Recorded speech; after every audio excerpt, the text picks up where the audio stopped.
Hola amigos de Librerías La Familia, estamos muy contentos de haber sido beneficiados por el Ministerio de Cultura en el marco del concurso para la comercialización y difusión de libros peruanos bibliodiversos con el proyecto Así habla el Perú. El día de hoy tenemos como invitado al filósofo Miguel Yusti. Esperemos que disfruten de las entrevistas. Muchas gracias. Profesor Yusti no necesita presentación, es un eminente filósofo, no creo exagerar, autor de diversos libros, profesor de la Universidad Católica, y es un honor realmente contar con su presencia esta mañana. Muy buenos días, Alfredo Banini, es un gusto para mí, al contrario, haber recibido esta gentil invitación de la librería La Familia para conversar sobre temas de actualidad. Me siento agradecido y honrado. La primera pregunta es una pregunta un poco general, profesor. Hay quienes afirman que la cátedra de filosofía es innecesaria, ya no tiene, digamos, la necesidad que tenía en años anteriores, porque el hombre lo único que necesita en estas épocas es de su libertad interior. Hay, por el contrario, quienes afirman que la filosofía es hoy más necesaria que nunca debido a la crisis moral que vive el mundo entero. ¿Cuál es la opinión suya? Bueno, yo creo que usted en su pregunta se está refiriendo a dos situaciones o movimientos contrarios que que están muy presentes en la discusión actual. De un lado, es verdad, ha habido en las últimas décadas ya un movimiento fuerte, social, económico, cultural, por retirar a la filosofía y a las humanidades en general de la enseñanza universitaria o escolar. El Perú es un ejemplo. En el Perú desde hace varios años se ha suprimido el curso de filosofía en la educación escolar. Este es un movimiento internacional, ocurrió en otros países ha habido movimientos de resistencia de los docentes. Pongo el ejemplo de México o de Chile, en donde los docentes de colegio lograron reintroducir el curso de filosofía, pero es un movimiento general. Y no solamente, diría yo, porque se considere que la filosofía es innecesaria para para el mercado laboral contemporáneo, sino porque hay un movimiento más general, yo diría mercantilista, en la educación superior, ¿no? Hace 2 años publiqué yo casualmente un libro con el título El conflicto de las facultades, con el subtítulo sobre la universidad y el sentido de las humanidades, en donde analizamos, es un libro voluminoso, muchos autores, este movimiento contemporáneo de esta tendencia a querer excluir a las humanidades en función de una corriente de mercantilización de la educación universitaria y sobre todo de su, utilidad inmediata. Pero por otro lado, usted también lo ha mencionado en su pregunta, hay un movimiento contrario de la necesidad de la filosofía. Y yo diría que la pandemia ha puesto justamente en el debate la inmensa relevancia que tiene la reflexión filosófica, y no solamente por obra de los autores que se dedican a la filosofía de manera profesional, sino porque toda la humanidad se ha tenido que interrogar sobre las causas, las consecuencias, los efectos que tenía la sorpresiva llegada de la pandemia sobre las estructuras sociales, económicas, sanitarias, sobre la inequidad en el orden del mundo, sobre la falta de atención del Estado, sobre los excesos de la privatización. Siempre se dice que la filosofía surge cuando ocurre algún imprevisto o alguna situación desconcertante. Por eso es que la filosofía está asociada al asombro. Y yo creo que la pandemia nos ha hecho asombrarnos a todos y nos ha obligado a plantearnos preguntas muy importantes en un sentido filosófico, ¿no?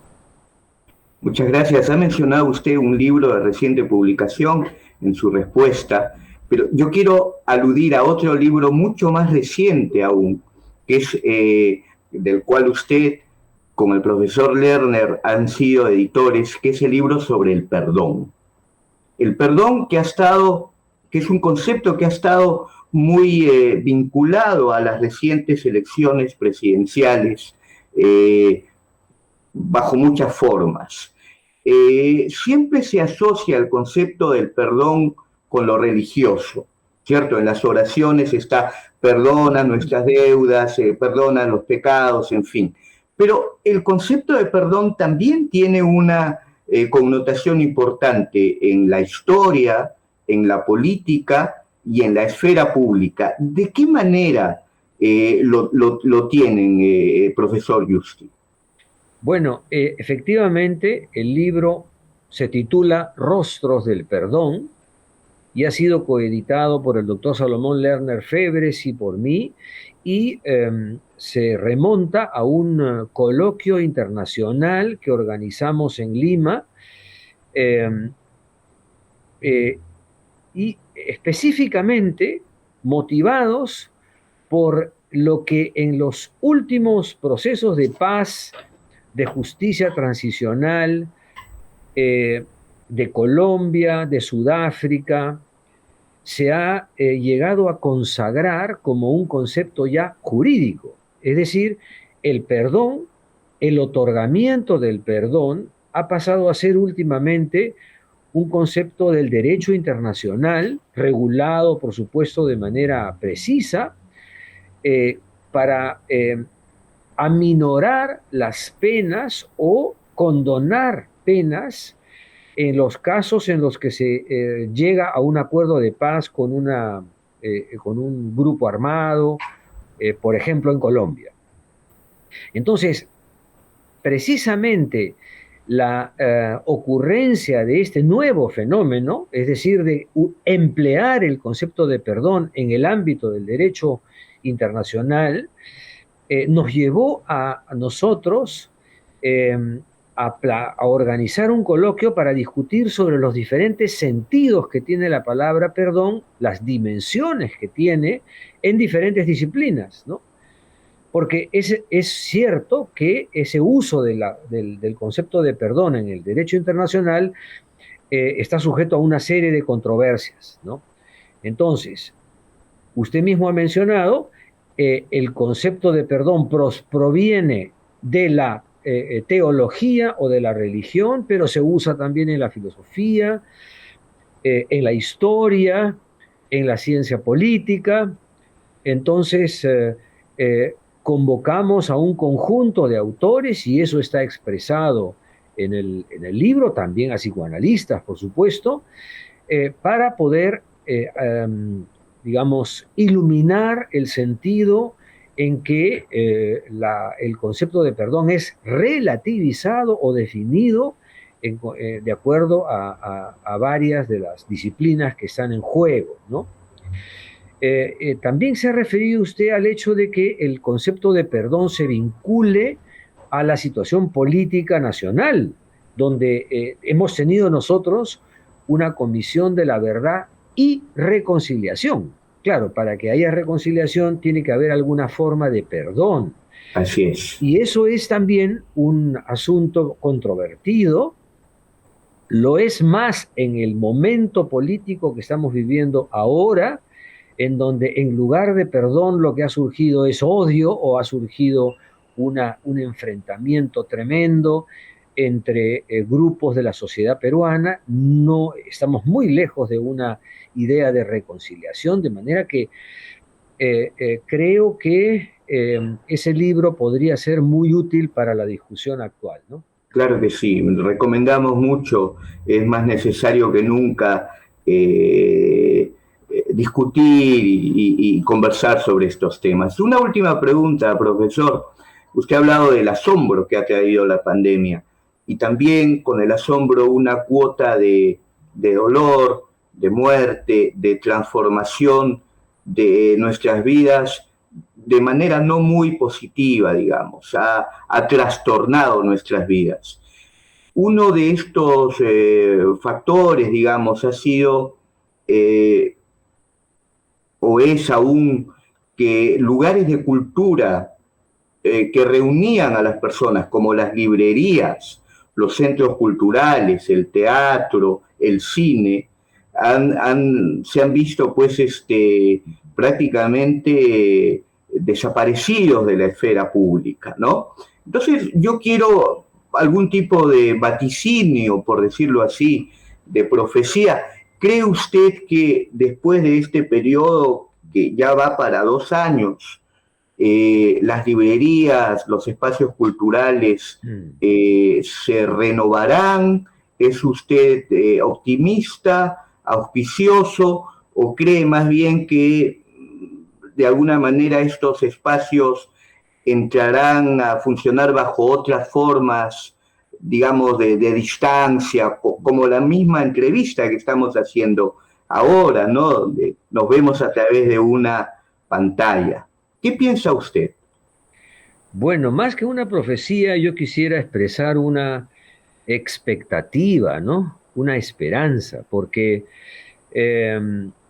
digamos, la necesidad que tenemos, no solo de actividades culturales, teatrales, cinematográficas, congresales, la necesidad que tenemos de debatir sobre temas que nos importan tanto, ¿no?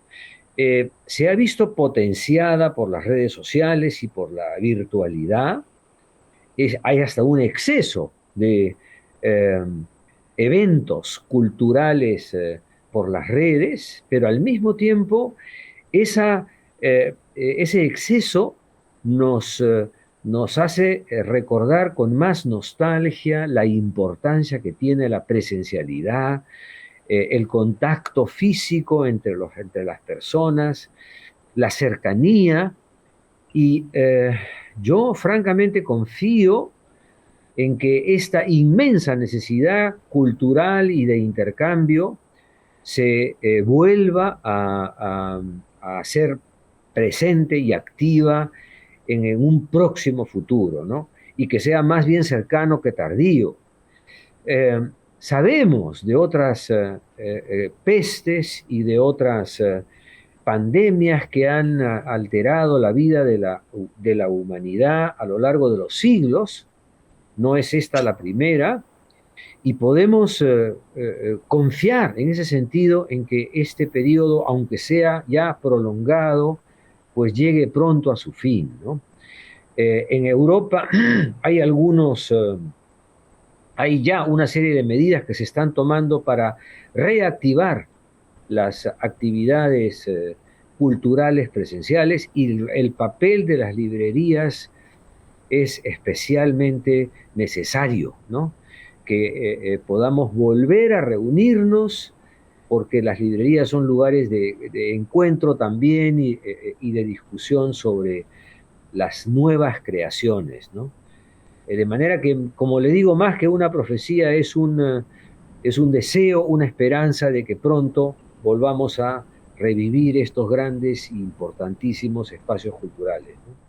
Ojalá su deseo se haga realidad. Yo le hablo desde una librería en estos momentos que va a cumplir 70 años el año que viene, lo que la convierte en la librería más antigua que tenemos en Lima, y será un placer cuando la vida se restablezca conversar con usted personalmente acá, profesor Yusti. Le agradezco muchísimo el tiempo que nos ha brindado, que es un tiempo para usted muy valioso con las diversas ocupaciones que tiene,